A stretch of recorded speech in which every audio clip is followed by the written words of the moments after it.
Assalamualaikum warahmatullahi wabarakatuh. Di sini saya akan menjawab tugas belajar di luar kelas pada hari kedua dengan pertanyaan tema kurikulum dasar kedua yang mengenai individual system. Apa pengertian dari individual system? Individual system yaitu proses belajar yang berpusat pada anak sebagai subjek belajar. Pendekatan yang dilakukan sesuai dengan keadaan masing-masing anak. Mengapa pendekatan harus dilakukan secara individual system? Ialah harus individual system agar anak semangat belajarnya semakin hari semakin menggelora serta memfasilitasi bermain sambil belajar anak.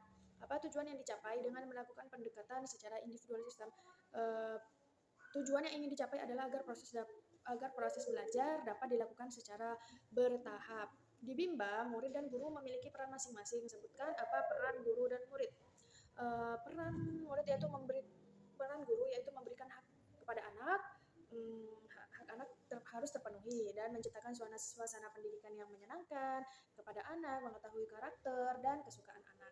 Apa perbedaan antara metode individual system dan classical system? Perbedaannya yaitu apabila individual system adalah proses belajar yang berpusat pada anak sebagai subjek belajar, sedangkan classical system adalah semua anak dapat materi yang sama atau bisa dibilang seperti TK zaman sekarang.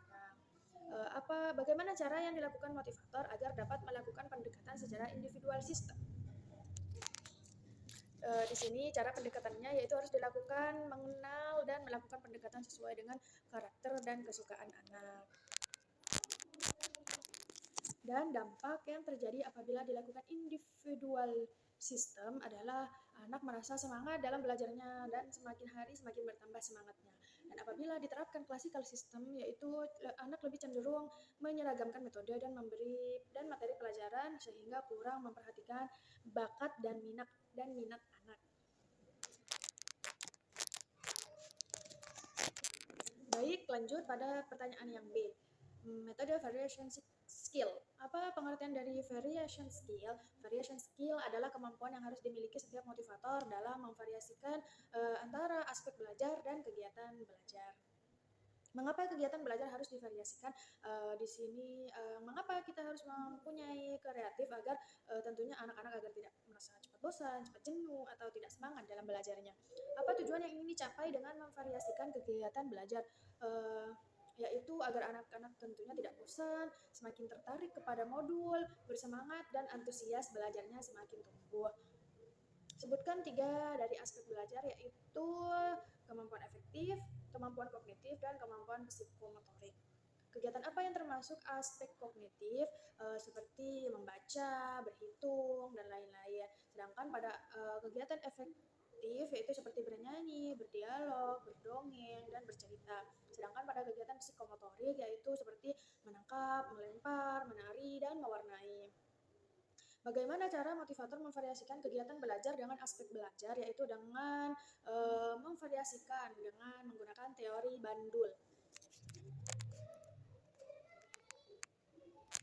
Baik, lanjut ke pertanyaan ketiga yaitu yang C, mengenai teori dasar dalam psikologi pendidikan. Yang pertama yaitu the law of effect. Apa sih yang dimaksud dengan the law of effect? Yaitu ketika kita melakukan kegiatan yang menyenangkan, maka akibatnya akan diulang. Contohnya pada